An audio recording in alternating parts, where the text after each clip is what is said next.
J'ai le grand plaisir d'accueillir sur ce plateau Philippe Monneyer. Bonsoir Philippe.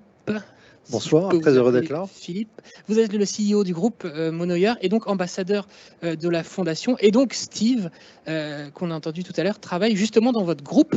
Et donc c'est une réussite qui symbolise un petit peu toute cette soirée. J'imagine que le témoignage, son histoire, ça a dû vous faire chaud au cœur. C'est une réussite qui est possible grâce au dispositif d'insertion développé par votre groupe en partenariat avec Apprentis d'Auteuil. C'est un très beau parcours. Ça doit vous faire plaisir d'entendre ce qu'on a entendu là. Ah oui, Steve m'impressionne beaucoup. Évidemment, par son parcours. Je sais la formation qu'il a suivie, je la connais, et elle est très difficile. Il est passé au travers, j'avais la discussion avec lui tout à l'heure, il est positif, il se projette. Et donc, il est à l'image de ce programme qu'on a monté avec les apprentis depuis 8 ans maintenant, qui est un vrai succès, qui emmène les jeunes dans ce parcours d'insertion et de formation. Vous avez entendu tout à l'heure Geoffroy Roux de Bézieux. Quel doit être selon vous le rôle de l'entreprise dans l'insertion et l'emploi des jeunes les plus en difficulté? Parce que tout n'est pas toujours rose, évidemment. Quelle est votre responsabilité à vous? Je crois que le rôle des entreprises, il a beaucoup évolué et la crise cristallise encore plus cette situation.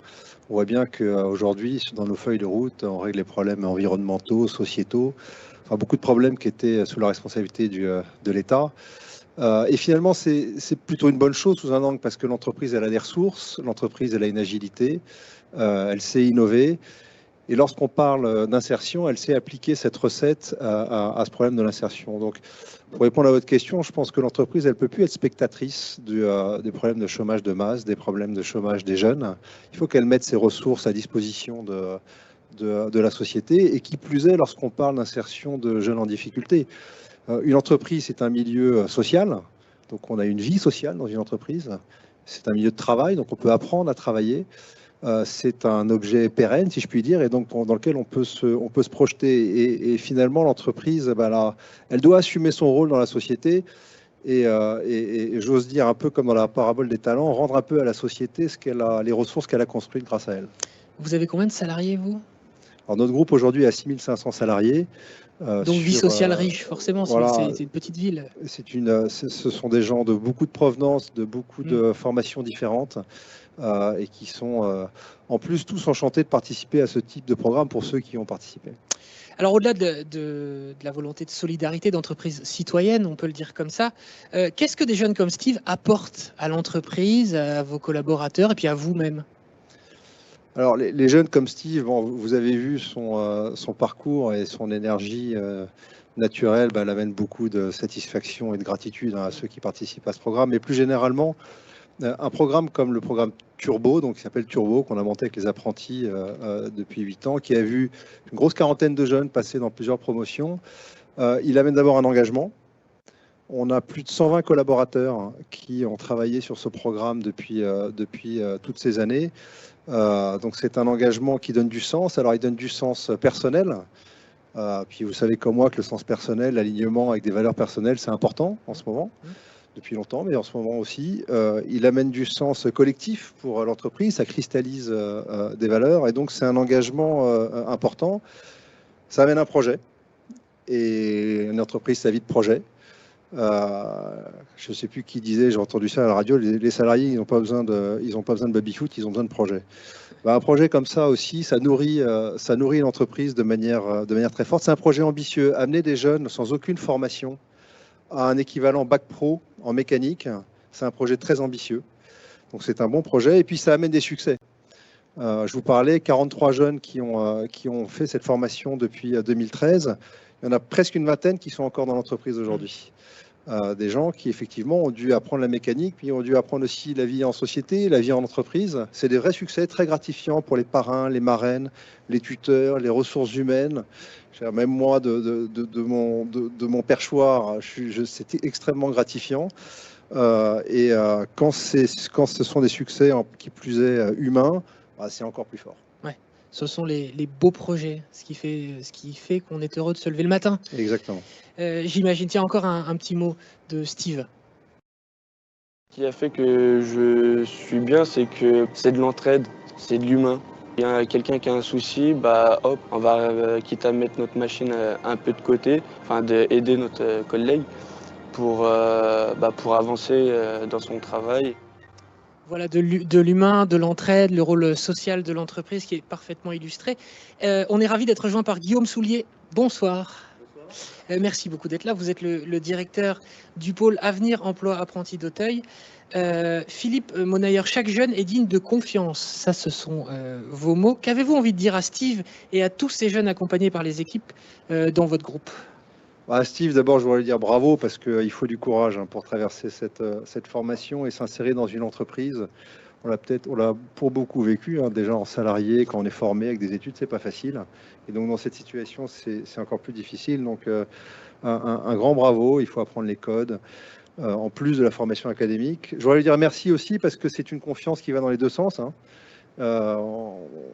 Il nous a fait confiance comme on lui a fait confiance, et il nous a fait confiance pendant 2 ans, nous collectivement, en tant qu'entreprise et aux apprentis, pour l'emmener dans ce parcours. Et puis j'ai envie de lui dire, j'allais dire assez simplement d'en faire quelque chose, mais la discussion que j'ai eue avec lui me montre que j'ai pas beaucoup de doutes là-dessus. Et donc plus généralement aux jeunes qui auraient accès à l'existence de ces programmes, qui sachent que en fait, c'est un mot assez simple, c'est possible. C'est possible de rentrer dans une vie formée, une vie en entreprise, avec une vie sociale et une certaine normalité, si je puis dire. Puis on pourrait le féliciter aussi parce que mine de rien, il a pris la parole devant son grand patron. Et là où beaucoup auraient pu perdre un petit peu leur latin, lui, ça n'a pas du tout été le cas. Donc félicitations à lui. Ouais. Guillaume Soulier, des jeunes comme Steve, est-ce que vous en avez beaucoup? C'est un peu la même question que je posais tout à l'heure à Marie. Ou est-ce que vous diriez que c'est néanmoins atypique? Alors, je dirais, c'est à la fois, on en a beaucoup, parce que c'est vrai qu'aujourd'hui, on travaille avec ces jeunes et leurs difficultés. Après, chacun est atypique, chacun a son histoire, chacun a ses difficultés, mais je dirais aussi chacun a ses talents, et nous, on est là pour les révéler. Ce qui fait aussi que c'est le charme de votre métier, de votre fonction. Ah oui, et c'est varié surtout, et tous les matins, on se lève avec une nouveauté. Alors, comment co-construire des dispositifs d'insertion équilibrés et gagnants pour tous? Comment répondre aux attentes des entreprises et des jeunes et avec quel accompagnement? Guillaume Soulier, comment répondre à cette problématique? Alors déjà, moi je remercie, on va dire, Monsieur Monayer comme représentant des entreprises. C'est grâce à elle qu'on peut travailler aujourd'hui. Et on trouve beaucoup d'entreprises sur le territoire qui portent ces valeurs-là et cette envie. Pour que ces projets-là puissent fonctionner, pour que l'insertion fonctionne, il faut de la co-construction avec les entreprises. Avant tout, il faut une entreprise qui a une volonté, qui a des valeurs, qui veut embarquer ses équipes. On l'a bien entendu, c'est à tous les niveaux, à tous les échelons.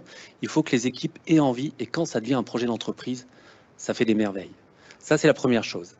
La deuxième, c'est, de notre côté, c'est d'écouter l'entreprise, de sonder ses besoins pour pouvoir lui proposer une réponse adaptée. Puisque l'objectif, notre travail, c'est de faire du lien, d'être le trait d'union entre le jeune et l'entreprise. Donc il faut comprendre bien évidemment le besoin du jeune et l'amener, mais il faut aussi comprendre les besoins de l'entreprise. Ça, c'est indispensable. Ensuite, l'entreprise, elle a un intérêt, c'est que derrière, c'est un investissement durable. Et on le voit bien dans le parcours de Steve, c'est qu'au départ, l'entreprise Monayer a fait le pari, a accompagné, s'est engagé, et aujourd'hui, elle a un salarié qui croit au projet de l'entreprise, qui va porter les valeurs de l'entreprise. Il avait un masque magnifique, je regrette que vous ne l'ayez pas, mais qui porte ces valeurs-là, et ça, c'est gagné. Après, les entreprises, on va les chercher, on va les solliciter, on les sollicite même financièrement. Certaines, des fois, proposent des plateaux techniques, d'autres participent à hauteur de 2 000 € par futur salarié, parce que ça a un coût, et c'est ce coût d'accompagnement qui est important, mais aussi c'est un engagement de la part de l'entreprise. Donc ce n'est pas juste un service qu'on leur apporte, c'est aussi un engagement qu'elle amène. Alors justement, Philippe Monayer, comme vous êtes, vous le disiez, un petit peu le représentant du monde de l'entreprise aujourd'hui, comment ce partenariat est intégré à votre projet économique et social? Alors, ce qui est important de dire sur ce partenariat avec les apprentis, c'est que c'est un projet qui rentre dans l'entreprise à part entière. Et sans être péjoratif en rien, on ne fait pas de la RSE sur le côté, on ne fait pas du marketing d'une bonne cause. Ça n'est pas une journée d'un salarié dédié à défendre une cause dans un coin. Ce qui peut être très bien par ailleurs, mais spécifiquement avec les apprentis, on fait rentrer dans la vie de l'entreprise, dans le business quotidien de l'entreprise, une mécanique d'insertion. Notre métier chez Bergera Monoyer, et d'autres filiales du groupe qui ont aussi accueilli des apprentis d'Auteuil, notre métier, c'est d'aller réparer les machines, c'est de former, c'est d'aller voir les clients. Et finalement, c'est ce qu'on fait avec ces jeunes. Et donc, ça rend le projet extrêmement fort parce qu'il est intégré dans la vie du groupe, au-delà de tous les bénéfices dont on a parlé tout à l'heure. Ensuite, comme tout projet, il faut s'entourer des bons, des sachants et des meilleurs. Et finalement, avec les apprentis, chacun a joué son rôle. L'entreprise d'un côté, en tant qu'accueillant et pour la formation académique, il y avait l'entreprise. Et les apprentis de l'autre nous ont apporté énormément dans le cadrage du projet. Une fois que j'ai dit tout ça, tout de même, ça n'est pas notre métier, ou en tout cas notre savoir-faire, d'accueillir des jeunes en difficulté. On n'a pas forcément toujours les bons codes, ni le bon calibrage du projet. Donc les apprentis nous ont beaucoup aidés dans l'accompagnement. Évidemment, nous aident dans l'accompagnement au quotidien de l'ensemble de ces jeunes. Et c'est un équilibre très subtil qu'on a trouvé et qui marche extrêmement bien. Vous êtes ambassadeur de la Fondation. Je crois que vous avez un message à faire passer à toutes ceux et celles qui te regardent ce soir. Oui, mon message ne surprendra personne. Soutenez les apprentis d'abord grâce à vos dons.